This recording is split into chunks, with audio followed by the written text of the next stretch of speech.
Hey, what's up, guys? This is episode 14 of Stone and Clay. How excited are we to be doing a Valentine's Day special edition episode? This episode is about the loneliness, the love, the uncertainty of relationships, the pressure of the holiday, the confusion surrounding these feelings that swell up in your heart. It's a wild time to be alive. So we're going to get into it today.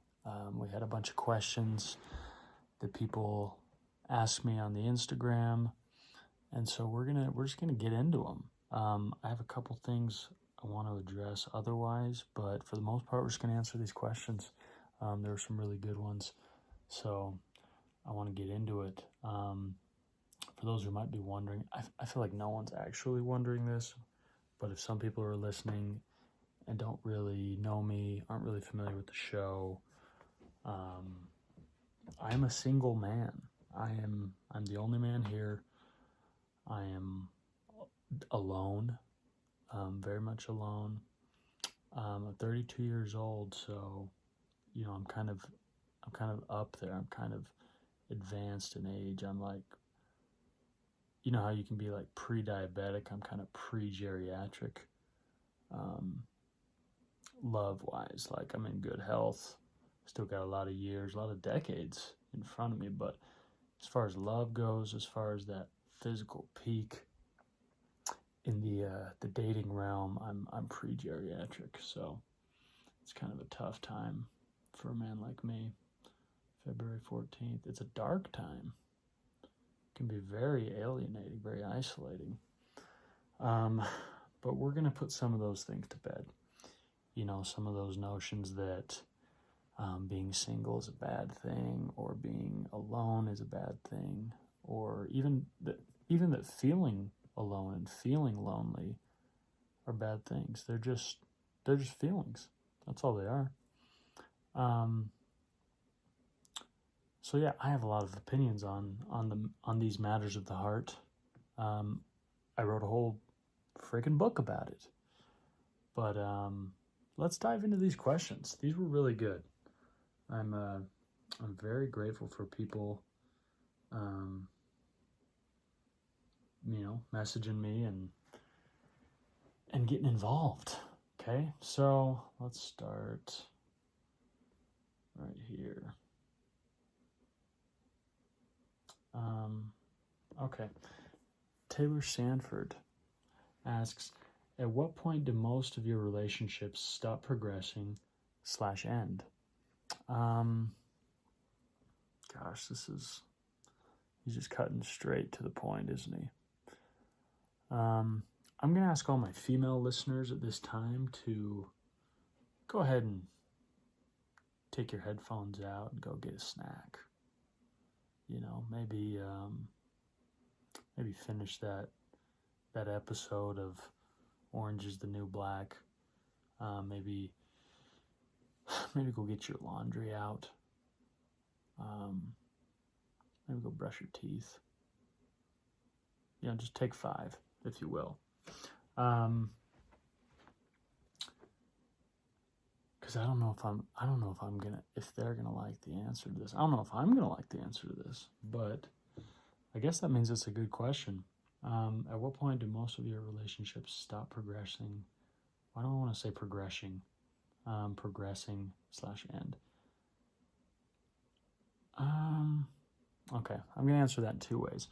The first way is the most truthful way to explain it is to say that most relationships end very quickly because they don't really become true, committed, actual relationships, right? For me personally, those are rare. I don't tend to jump into relationships. I don't tend to commit very quickly. It's funny, this girl told me a long time ago, she's like, I feel like a lot of people say they don't have commitment issues, but are perpetually uncommitted. And I said,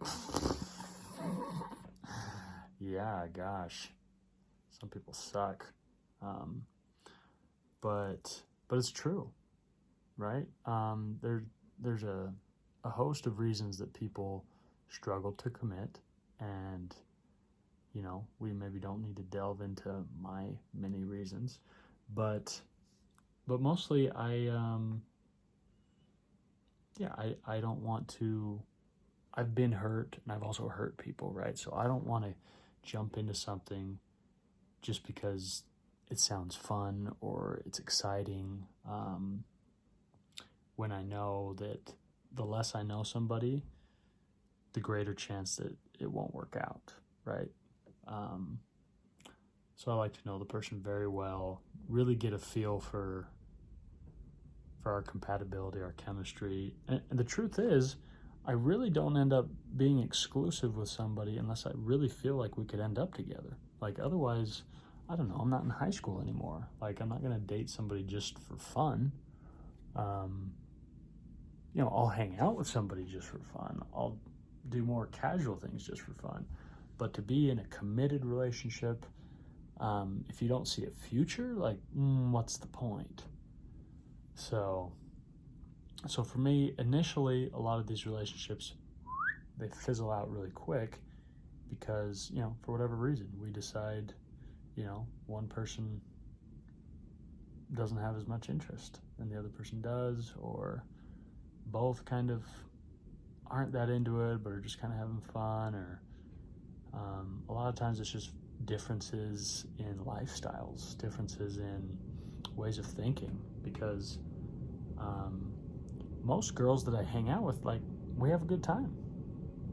I think I've talked about this kind of stuff before, like, not that I'm a freaking Casanova and I'm killing it with the ladies and they all love me. It's not like that at all. It's just that I'm easygoing, I'm a decent hang, and so most of the time it's easy. I find it easy to get along with people. So it's not that that's the issue. It's just ultimate compatibility. So a lot of times these things just don't really get past that 2, 3, 4 week mark where you're like, okay, we're filling it out, we're having fun, let's see if this thing has legs, right? But once it gets past that point, part 2 of the question, or part 2 of the answer,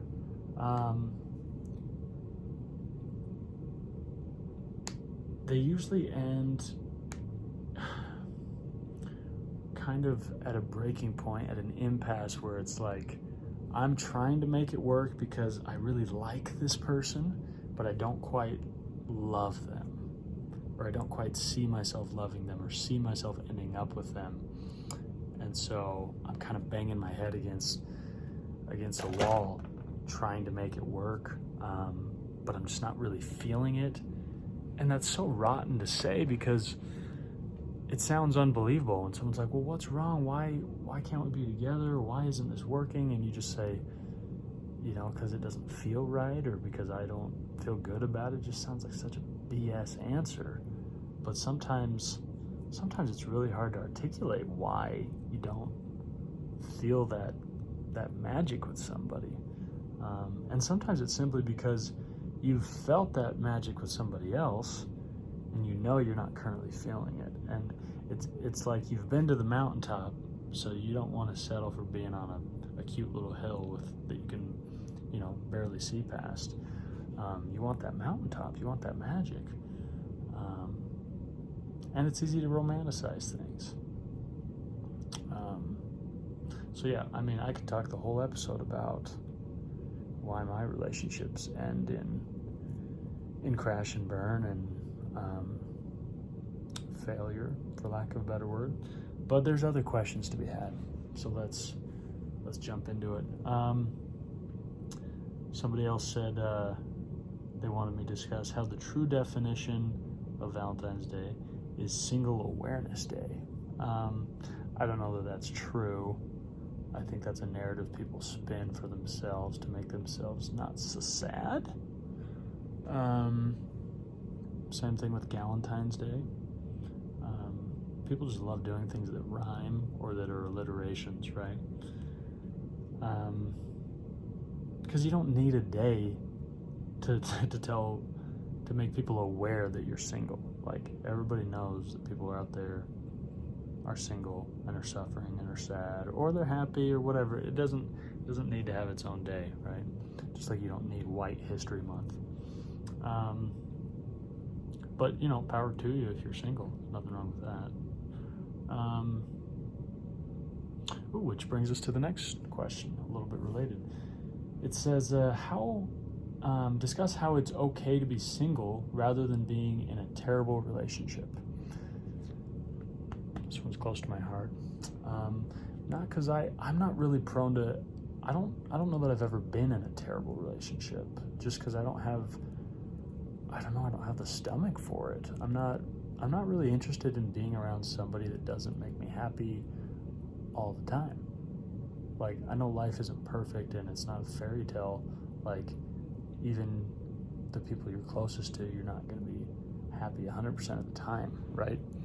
But I have lots of friends, lots of family members, lots of people I care about that I'm pretty much happy all the time when I'm around them. So why would I be with somebody that I'm like just not that happy with? Like, are the highs really that high to deal with all these lows? But the truth is, and I'm not actually speaking from experience, but I've had a lot of friends and family members, more like extended family members, right, that I've seen in bad relationships, toxic relationships, even abusive relationships. And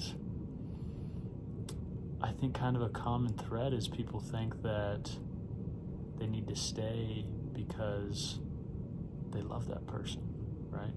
Because they've been through a lot together. They've kind of been to battle together. And the truth is, like, yeah, relationships are about going through things together and about growing together. But you shouldn't stay with somebody that you're unhappy with just because of history or just because you care about them. Because, yeah, it's easy to care about somebody you've been with for a long time.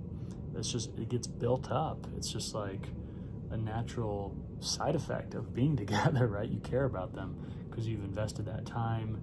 Your brain chemistry just makes you care about them, right? But if your relationship is toxic, if you guys are yelling at each other, you're calling each other names, you're threatening each other, of course, if there's any sort of abuse, be it physical or emotional, mental, whatever, see ya. Get out of that. I don't. Of course, it's easier said than done, but dude, I'll go to the grave all by my lonesome before I'm in a terrible relationship. And I mean, the thing is, nobody plans on being in a terrible relationship. It's an insidious thing. It creeps up on you, right? You ignore a bunch of red flags, and then the red flags start coming out to dance and to party. And then you're like, yeah, but this dude, like, is so attractive. Or, yeah, like, this girl has been an absolute psychopath, but she's so sweet. I literally hear people say these contradictory things, and it's like, you don't owe anybody anything. Like, even if you're married, like, if you're in a bad relationship, get out. Even if it's Valentine's Day, and the most savage thing you could do is break up with somebody on Valentine's Day, I would say do it. Don't stay in a toxic place a single minute longer than you have to. You don't see me going to Chernobyl to hang out, right? And if I did, like if I had to, if I had to rescue my firstborn that somehow got kidnapped by the Russians and was just chilling in Chernobyl, dude, I'd go get him for sure. But I'm getting out of there. I'm not sticking around looking for a cafe or for some water to drink. I'm getting out of there. Just, if you get nothing from this podcast, rid your life of toxicity in any form. Like that's amazing advice. It's not novel. It's not novelty, right? I'm not the person that came up with that idea, but man, if you got somebody that's draining your energy, that's making you sad, that's making you just disenchanted with life, freaking get out of there. Just start running. Come sleep on my floor. Get out of something that's bad. Even if it's the hardest thing you have to do.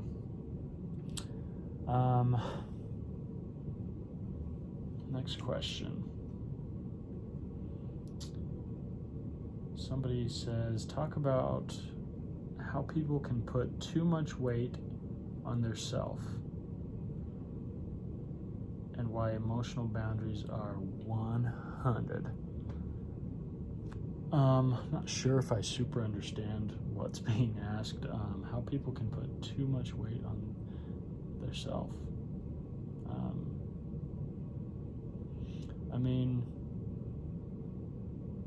I'm not sure what that's in reference to, but obviously you can definitely put too much pressure on yourself in relationships, thinking that,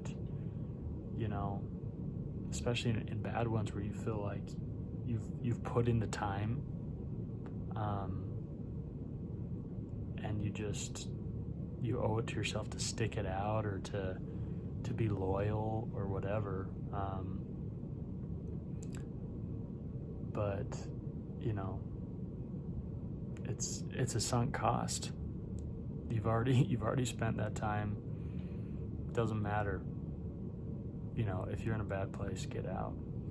I don't know that I'm really answering that question, but then the second part was, and why emotional boundaries are basically good. Of course they are. If you don't have emotional boundaries, how do you know where you and your partner are struggling?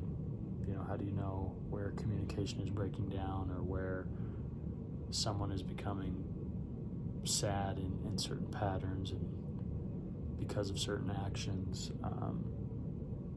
Because everyone has their boundaries, but most people don't really express them and really put them up in a verbal way that's very clear. So that's something important to do. I think a lot of people are in good relationships, but could be in great relationships if they established their needs a little bit better.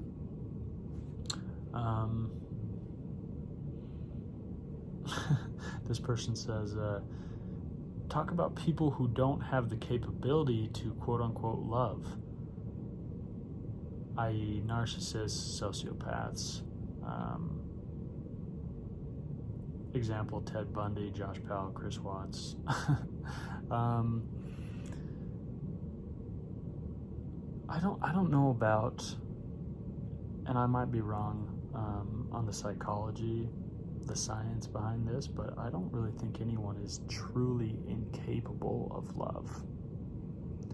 I think some people are a little bit broken and don't manifest that love very well. If you're a sociopath, if you're a killer, if you're a murderer, a serial murderer, of course there's huge parts of you, of your psyche and your brain that are very much broken and diseased and rotten. But I think deep down, behind the corrosion, there's love inside of every person. I truly believe that. So I think those people just need help, need rehabilitation. And it's not like I'm on their side, like they should be treated like everyone else. Like they should probably be institutionalized and incarcerated, imprisoned, whatever. Not just you shouldn't be institutionalized for being a narcissist, but on the extreme side of that, right? But yeah, everybody has the ability to feel love. Just sometimes it goes away. That light kind of starts to dim a little bit. But I think the best way to help kind of brighten that light in somebody where it's gone dim is to love them. And that doesn't mean, again, going back to what I said before, that doesn't mean, okay, I'm in this toxic relationship, this person is a narcissist, this person is mean and hurtful and spiteful. Like, how can I make things better? I'll just love them to death, right? I'll just love them harder. That might help a little bit, but really you should just get out, right? But to people that we come across, people that we work with, or, strangers we encounter, just people in our everyday lives, restaurant workers, movie theater workers, whatever, people you meet that feel like, it feels like the world revolves around them, they're narcissists and they're angry and they're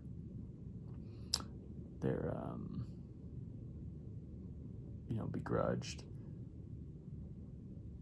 You can't really do much, but shine whatever light you have. Love them as much as you can. You can still love somebody and not be with them and have you drag them down to hell. Have them drag you down to hell. So, just some food for thought, right? My boy Ashton asks, should Valentine's be a gift-giving holiday? He says, my opinion, no. I don't know. I feel like, I would agree with you. Like, I'm not married. I don't have a girlfriend. I don't have a significant other right now. But to me, it's just about expectations, right? So it's like if your girl wants those gifts and it makes her feel better, makes her feel appreciated, then maybe that's something you should do. But if you feel like it's so frivolous and so silly to, like, especially to do it in a super cliche way, give flowers and chocolates and a big teddy bear, then you just need to talk with your person about that and be like, listen, I get that you love this holiday. I get that it, for whatever reason, validates our love or reminds us of our love, of our commitment, of our union. But it's seemingly arbitrary, right? It's just a day. It has nothing to do with, like, our circumstance, like, it's the same day for everyone. To me, if there should be any gift giving that goes along with this sort of thing, it should be like your anniversary or birthday. Even Mother's Day, Father's Day, right? There's enough days to give gifts. But yeah, it's establishing what you think your partner wants and what will ultimately make them happy, right? Because it's about, I don't know. It is a day about love and about altruism in some sense, but I feel like a lot of these holidays, they turn into, what can the man do for the woman? And not that there's anything wrong with that, but it's like, you're basically just saying it's girlfriend day or it's wife day, If you're celebrating Valentine's Day, it should be very equal. Like, then it makes more sense to me. Okay, you give me a gift, I'll give you a gift, or let's decide on something awesome we can do together, have a really fun date, a really fun night out. But to just be like, oh, it's Valentine's Day, I gotta freaking spoil my girl because she expects it. Like, I don't know, that kind of seems a little antiquated to me. So that's my opinion on the matter. All right, let's move forward.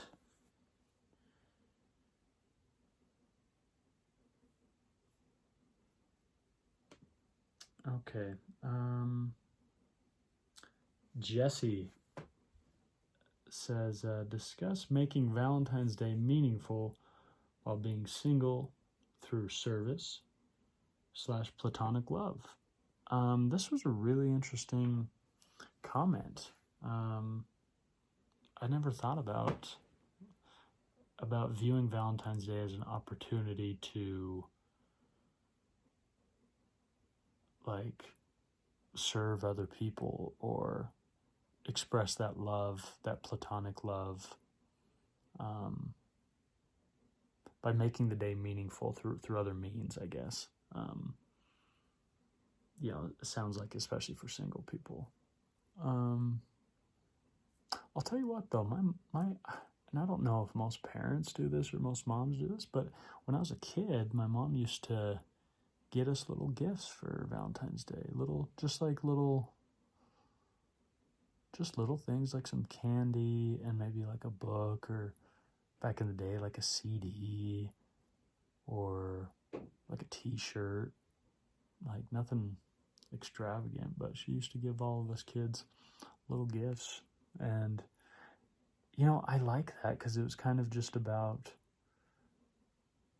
her expressing love, you know, her saying,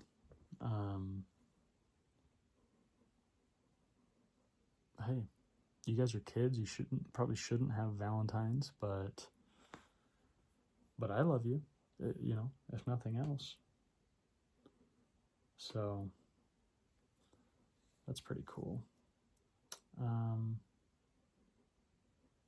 So yeah, that's an interesting idea. I'm gonna pause real quick here. Microphone's acting weird. Hello, hello, hello. Check, check, check, check, check, check, check, check, check, check. I wonder why it does this sometimes.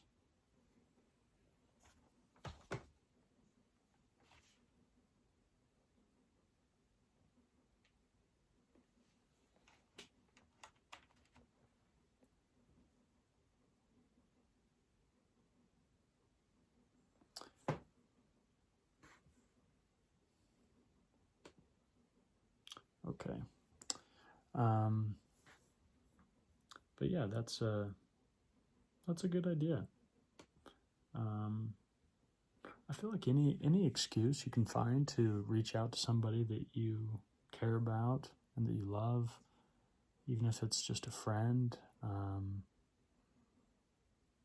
you know, an aunt, an old coach, an old teacher. Doesn't have to be romantic. So that's a good point. Reach out to somebody on this Valentine's Day that isn't your lover or potential lover, and just tell them you care about them, right? That'd be sweet. My sister, my sweet, lovely sister, Brittany, asked about the best and worst dates I've ever had. Again, this could be an entire segment. Let me start with worst dates. I had a date when I was like,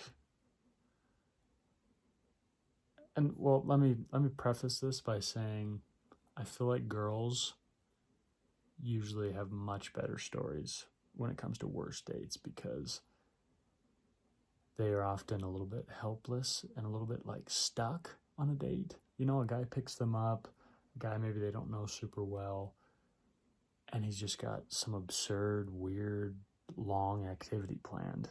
And oftentimes, unless she's a little bit heartless and makes up an excuse, she's kind of stuck, right? So I've heard a lot of weird stories from girls. My dates are usually pretty simple, so we don't get too creative with the activities, at least on a first date. So But yeah, I remember when I was 16, there's this girl I fancied. Her name was Whitney. And I just got my driver's license. She was, I think, a grade younger than me. Couldn't quite drive yet. Anyways, we went out. I don't even know what we did. We probably just like drove around, said hi to some friends. I think we got ice cream at McDonald's. Like, I have no idea what we did. The date was actually chill, but it ended a little unfortunately. So we go back to her place just to drop her off. You know, it's probably like 11. It was kind of late. It was maybe like 1 a.m. And we're in rural Utah. I'm talking rural. Like there's an unhealthy amount of cowboy hats.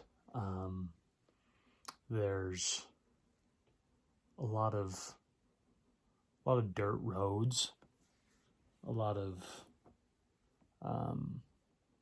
pitchforks, a lot of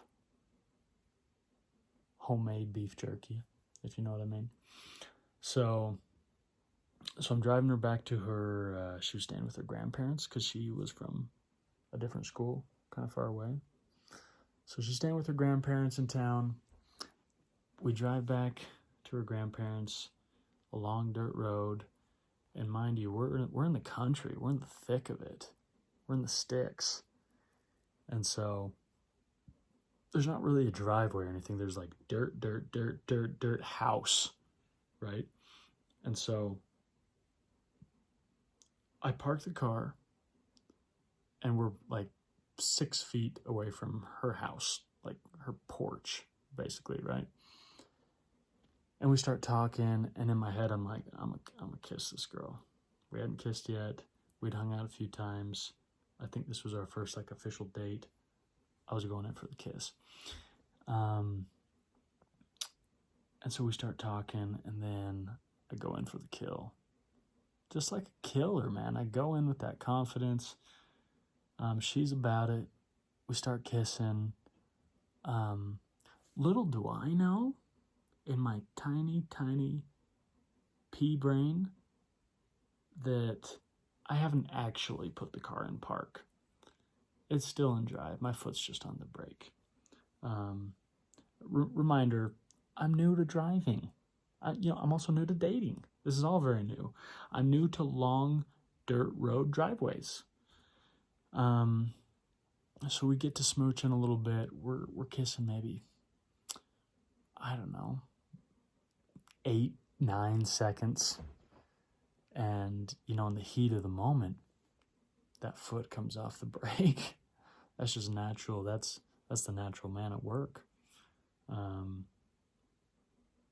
then all of a sudden, we feel and hear a very loud crash. And I just rolled right into the porch. And at 16, that's kind of hard to recover from. What do you say? What do you do? Do you just drive away? Do you tell her, hey, get out and try to skedaddle? Like, it was bad news. But I didn't really have time to devise a plan because instantly her grandparents came out in their nocturnal garb, and she was mortified, rightly so. Granny's in, one of these really thin night robe things that only grandmas have. It's probably 25 years old, the gown or whatever. They're like, what happened? And what do I say? Oh, we were just coming home and we hit the porch. So, and they knew I was a good kid, so it's not like they thought I was drinking or anything. But I was like, dude, what am I gonna do? Am I gonna say, yeah, we were macking and didn't have it in park? So But Grandpa was a little bit savvy. Grandpa knew what was happening, so he's like, he takes me aside, puts his arm around me, and he's like, I bet you were just looking into the eyes of my granddaughter, and the car got away from you, didn't it? And I was like, yeah, something like that, yeah. So, and then her little sister comes out, who's like 8 years old, and she's like, Taylor, what are you doing here? What's happening? And I'm like, oh, just hitting houses, you know? So we didn't spend a lot of time together after that night, but made for a good memory, but not the best date. Let's see, another bad one maybe. Oh, here's another bad car one. I've had some bad luck. This girl, this was more recent. This was probably a year and a half ago. Me and this girl had been out a couple times, and I was kind of starting to like her. We hadn't kissed or anything, but we had like held hands and snuggled a little bit. So, you know, really adult stuff. And I was driving to pick her up, and we were just gonna get dinner. And on the way there, I'm still, you know, she lived like 45 minutes away at the time. So I was still like 30 minutes away. And I'm on the freeway, and my car starts to smoke, like out of the hood, like really bad. And I'm like, oh, this will surely go away soon. It's just smoke, right? Obviously, I know nothing about cars, and so for all I knew, there was a cigarette in my hood, and it was a big cigarette. So it starts getting really bad. It starts getting so bad that it comes into the car and starts to impair my vision. Luckily, I see an exit. I quickly hop onto the exit, get off the exit. It's getting worse and worse by the second. I can barely see. And then by the time I'm like about to get off the exit onto like a main road, I can't see 2 inches in front of my face. So I roll down the window and like stick my head out, and I'm driving like 3 miles an hour, and I stick my head out, and luckily there was a gas station like 100 feet away. So I kind of like pulled in there and really just hoped that that I wasn't going to hit anybody. I was like, well, you know, if I hit somebody, I'm going 3 miles an hour. So, and again, I know nothing about cars. I don't know a single thing. And so pop the hood. It's Hiroshima in there. And some dude comes over, looks at it. He's like, yeah, I actually work at O'Reilly's or whatever. And I'm like, oh, great. Well, what's the word? And he's like, oh, your alternator's trashed. It's done. I'm like, oh, sweet. So my car's ruined. It needs a new alternator, and I didn't happen to have an alternator with me. And all these auto shops are closed, whatever, right? It's like 9 p.m. And so I call the girl, and I'm like, hey, listen, these are the facts. Car broke down. Sorry, you know, I don't know what you want to do. And I needed a ride home. I needed my car towed. It was a disaster. But she was a sweetie, actually, and came and met me, and then we ate like at this restaurant across the street. But the whole time I'm just so embarrassed, you know? It's not a manly thing to go pick up a girl, and on the way your car breaks down, and then she has to come pick you up. It's just a little bit emasculating. But dinner was good. You know, she did the where she sat on my side of the table, and so we felt, you know, things were going good. And I'm like, all right, maybe this isn't so bad. Maybe this was a good litmus test of how she deals with things. Because I wasn't freaking out or crazy pissed off. I was just like, frick, man, this is not ideal. And then on the way home, she's like, oh, I need to tell you something. I was like, what? What's up? She's like, I'm going to go on a mission. Like really soon. I'm going to put my papers in, so I don't really want to date anybody. And I'm like, well, why don't you just take a man that's down, and why don't you put on some cleats, and why don't you just kick him and kind of dig those cleats into his flesh a little bit, and then why don't you go get some salt, that thick, that sea salt, and like a salt grinder. Why don't you just grind that salt into the open flesh, if you could be so kind. So that wasn't a great date, if I recall correctly. But yeah, she was a sweetie. She's coming home pretty soon from her mission, actually. Maybe I'll hit her up. Best dates. That's hard to say. I've been on a lot of great dates where you just really connect. You really enjoy that person. You feel like there's magic in the air. You feel like maybe something's going to happen, and that's exciting. Trying to think of one that sticks out. There's been, a few of the girls that I've dated where our first date was really, really good. And it's usually less about the activity and more about the connection for me. Because like I said, usually it's kind of a similar thing. It's like we go get some ice cream, or we go get some food, or we're on like a double date and we go bowling, or we go see a movie. Like it's usually a pretty standard activity, but sometimes you're just like, damn, this person might get me. Actually, they might actually think that I'm better than I am, and that would be great if I could maybe trick them a little bit. So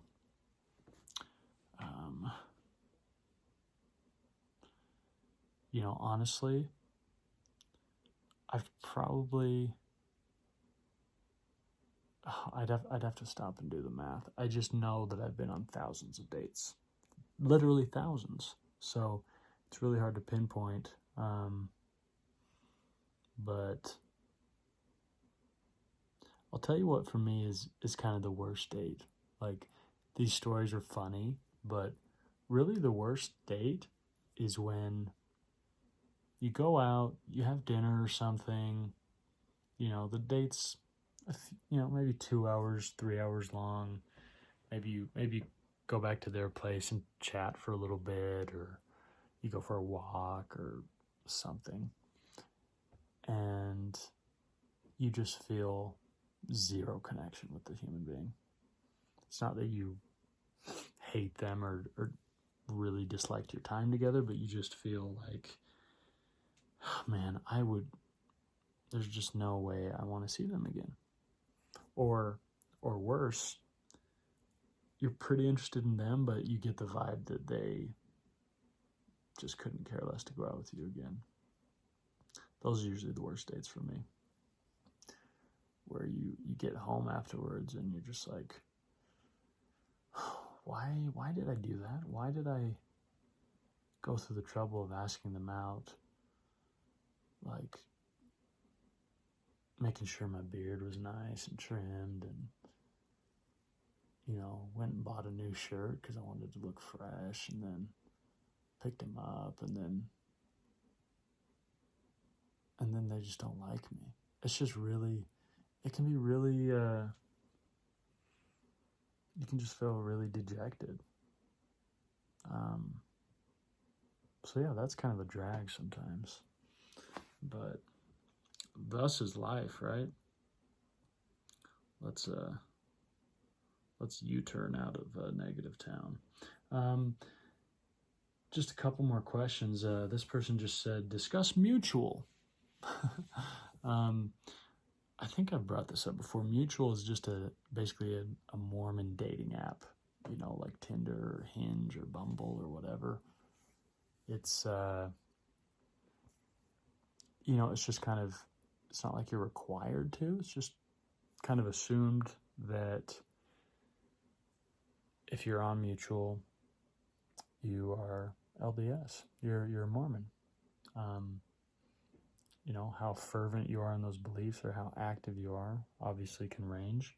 But I'll tell you what, I like it. I've had some success with it. I've met some really cool girls from it. It's nice to at least have that one commonality to start, right? I know for me personally, with dating apps, I don't really take into account much about their bio or what they say about themselves, because I'm like, this could all be BS anyway. Let me just, if I'm super attracted to the person, let me just meet them and see if we vibe, right? I don't care how much they love their dog or if they've been to all 50 states or if we both like Kendrick Lamar. I just don't really care.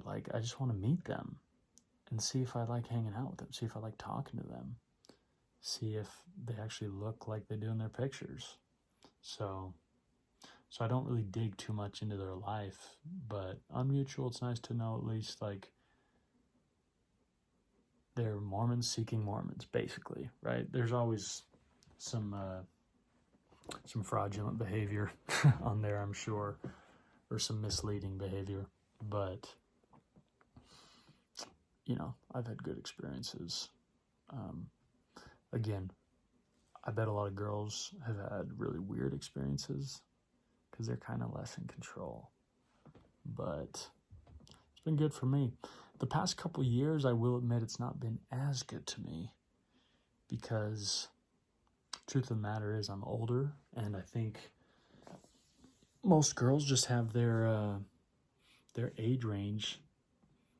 I'm outside of their age range, and so a lot of girls just don't even see my profile anymore, which is fine. There's a lot of young girls around here, and it's just not as useful as it used to be to me because of that age. But that's fine,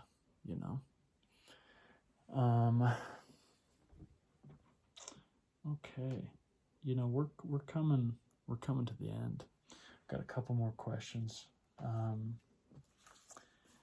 Let's see, my buddy Taylor Sanford, he asked a couple questions, but this one, he said, are you more excited to find a wife or be a daddy? And I told him in my Instagram story when he asked this that I'm already a daddy. I'm your daddy. Whoever's listening to this, I'm your daddy. Whether you feel that or can relate to that or not, it's true, I'm your daddy. But really, I'm your father. That's really a more accurate word. I'm your father. And if that doesn't resonate with you, I don't really know what to tell you. But I am, in fact, your father. But truthfully, that's a really hard question because I honestly want very badly to be in love and be married and be with the person that I feel like I'm supposed to be with. But I also really, I don't want to say desperately because it makes you sound desperate, but I urgently, maybe that's better, I urgently want to have children. And part of it is, I have so many friends my age and younger that are already there. They already are married. They already have children. And sometimes it breaks my heart a little bit to be kind of outside of that world. And I just love kids so much. I want little Taylors running around. I want to be a father. Not just father, but a father, you know? I don't know. Because ultimately, like, for me, like, the chicken comes before the egg. Like, you gotta get a girl first, right? I'm not gonna just go adopt a kid, even though, like, I would be down. I'd be down to just be a single father, but there's not really a point of doing that needlessly, you know, because there's women out there. There's lots of them. I've seen them. They're out there. I know a lot of people think that I don't see them, but they're out there and I see them. You know what? I'll just say, based off like the chronology that I want, we'll say wife. I want wife more than I want children, but they're basically the same. I mean, I basically want them the same amount. But if any young girls out there are listening to this, I also don't need to get married soon. Don't need to have children soon. So chill out, okay? Don't head for the hills yet. Like, we got time, you know? We don't need to make a baby yet. So freaking chill out. Next question from my friend Jack. This was a very interesting question, and he might just be trolling. I don't know. I don't know him well enough to know if he's trolling or not, or if it's just so like philosophical. He said, "Is Valentine's Day really all about Jesus?" And my first response is no. That's Easter's or Christmas. Certainly not Valentine's Day. We're celebrating, Saint Valentino. But if you spin things in that direction, it can work. Like, you can say, okay, what is Valentine's Day about? It's about love. It's about commitment. It's about companionship. And is Jesus not about those things? So yeah, you could put a Christian spin on it. You could put a Christ spin on it if you want, if that makes you feel better, or if you just want to have a Christ-centered life anyway. So how's Valentine's Day any different? Then great. But if you're just trolling and that's a weird question, then don't do that. But it's not a bad question. It's actually an interesting thought. Because, for me, at least personally, this doesn't need to be a religious topic, but it's like, if you don't have a partner in life,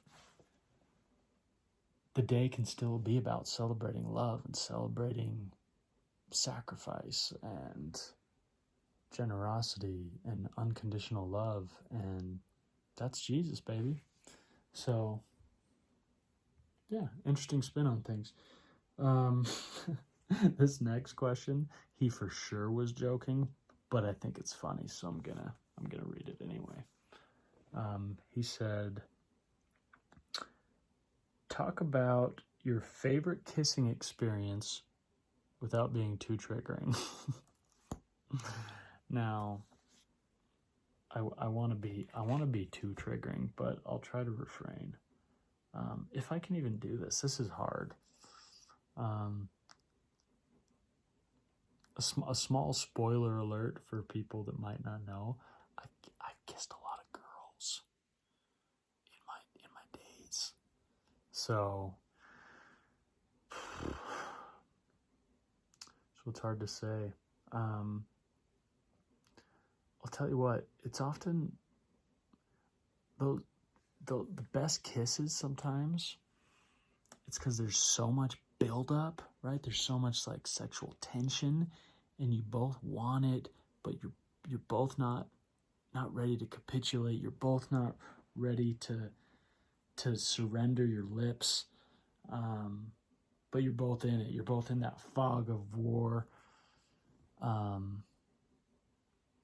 you're together for hours, and you're talking, and you're laughing, and you're giggling, and your faces are close, and the estrogen and oxytocin and everything is just flowing.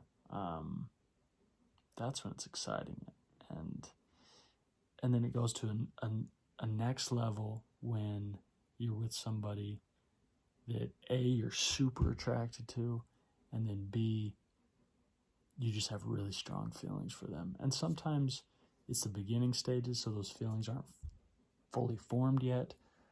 And then sometimes it's really good when like you haven't seen someone in a while, and you've been missing them, and you've been thinking about them, and you've been wanting to kiss them, and then they creep back into your life, and you have that special night together. You know what I'm talking about. You've been there. I'm not going to name names here, but a few come to mind. I want to be a little more specific without being like so darn specific and making some girls feel uncomfortable. A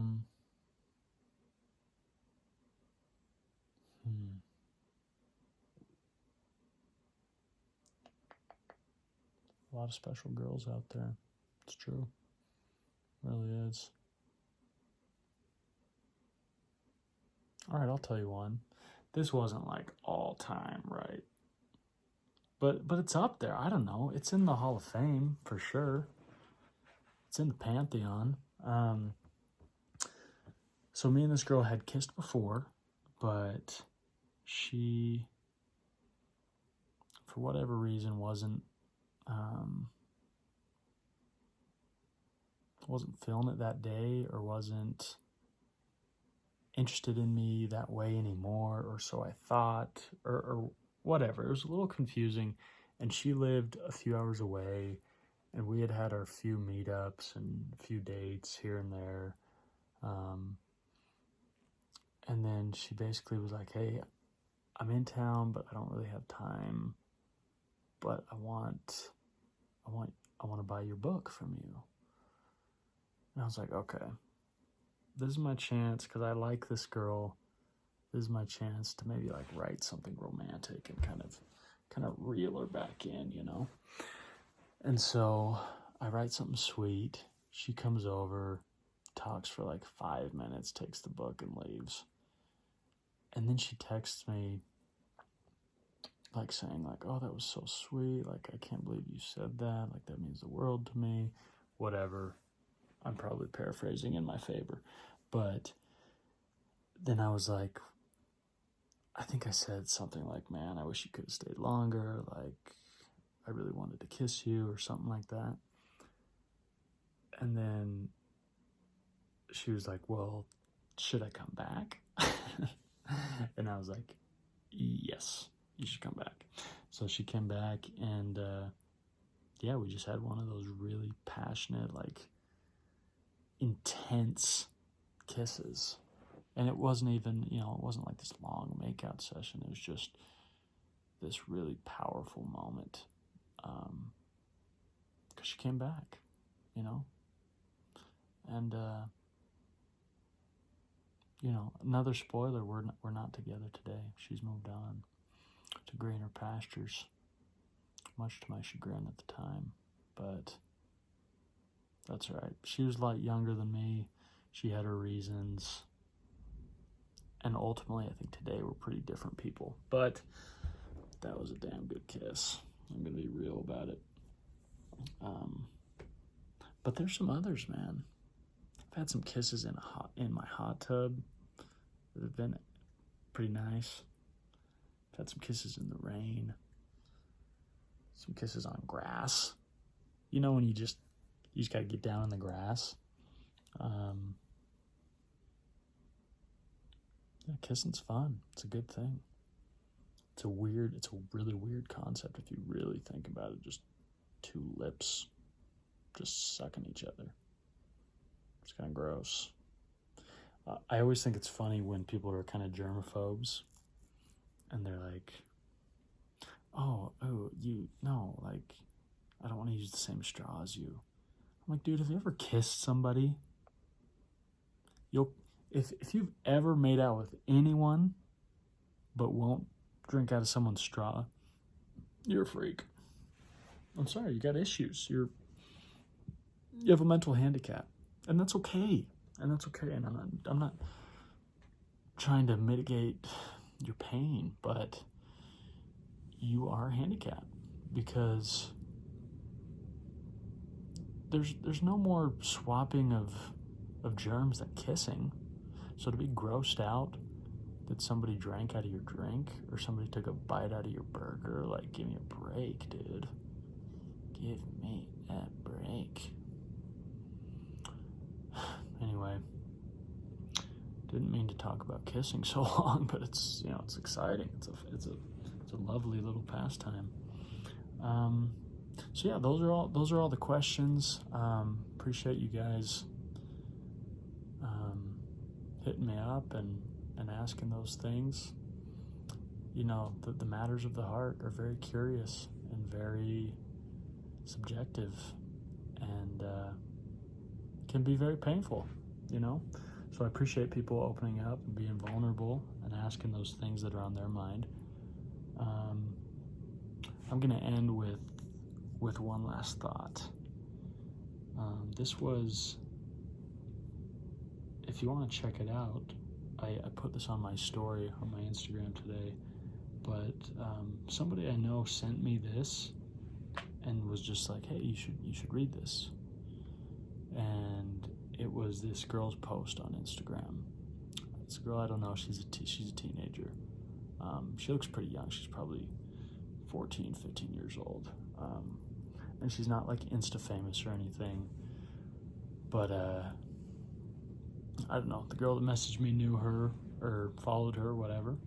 And she's like, hey, you should read this caption. It's really beautiful. I was like, okay, I like beautiful stuff. So I read it, and it really broke my heart a little bit. But in that good way, when your heart breaks, but in kind of a good way.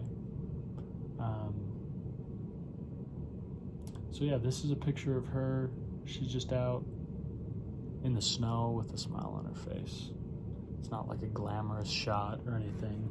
She's just kind of out playing in the snow. And like I said, I shared the post on my Instagram if you want to check it out for yourself. But this is something, and the reason I'm sharing this is because I feel like it's a good message to kind of carry on throughout Valentine's Day, when the focus and general motif of the day should be love, right? Not necessarily with your girlfriend or your boyfriend or your spouse, but just love in general, right? So she says, social exclusion is something I face every single day. At recess, when people hang out, or recess, so maybe she's even younger. She's probably, maybe she's like 12 or something. At recess, when people hang out and chat, I'm always left standing alone. When I come up to a group of my classmates who are talking and try to join in, they make no effort to welcome me. Instead, they turn their backs on me and ignore me if I say something. I'm never invited to parties or group events. It's hard not having any friends, but it makes me a stronger person every day. I try to not let it get to me, though it's hard. I'm not saying all of this for people to feel bad for me. I just want to raise awareness for this because I know that I'm not the only one going through this. People need to accept one another for who they are. We're all worthy of having friends and being loved no matter what our differences are. Oh gosh. And then when you look through her profile, you can see that she is legally blind. And it looks like she's maybe not 100% blind, like she can see if she's super, super close up or whatever, but she's like has a walking stick in some pictures. And it just broke my heart to read that. But it was really beautiful to see her saying, like, listen, I'm a stronger person. You know, I'm a stronger person because of this. I'm a stronger person because of the pain I've felt and the suffering that I've endured. And she's so young. She's so young. To be able to realize that and to articulate it that way is really, really special. And I don't know, it just makes me think, like, when have I been, when have I excluded people? When have I made people feel like they're not wanted or not loved, even for just a brief moment, you know? Because, you know, I was never like a bully. I never picked on kids. That wasn't my jam.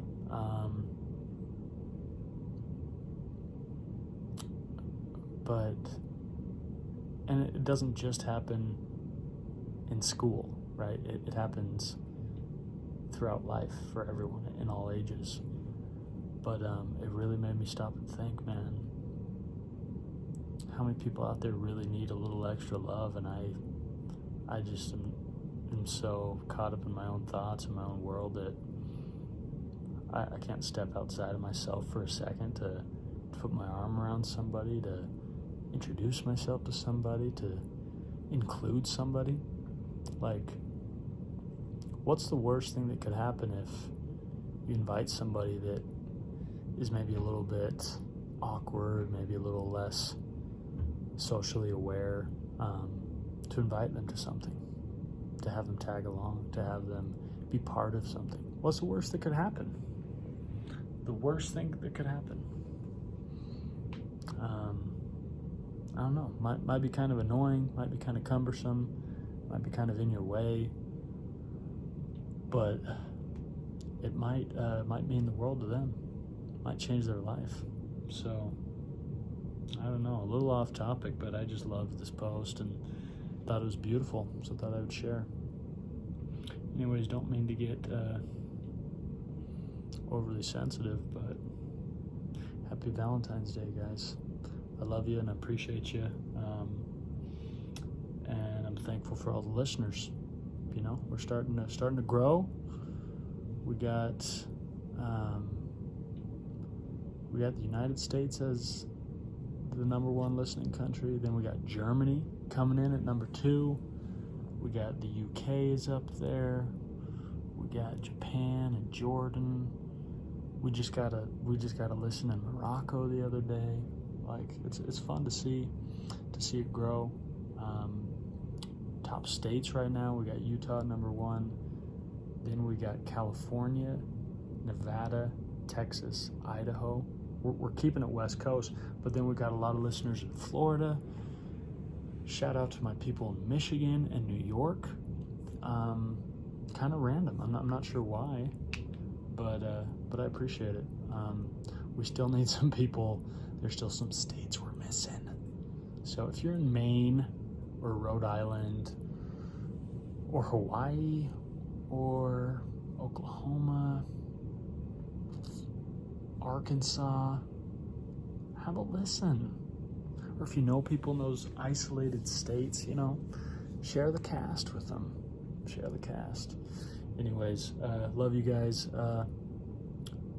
You know, why don't you take this day, take this opportunity to show somebody that you care about them, and to maybe show somebody that really needs some love. Maybe show them a little extra love today. All right.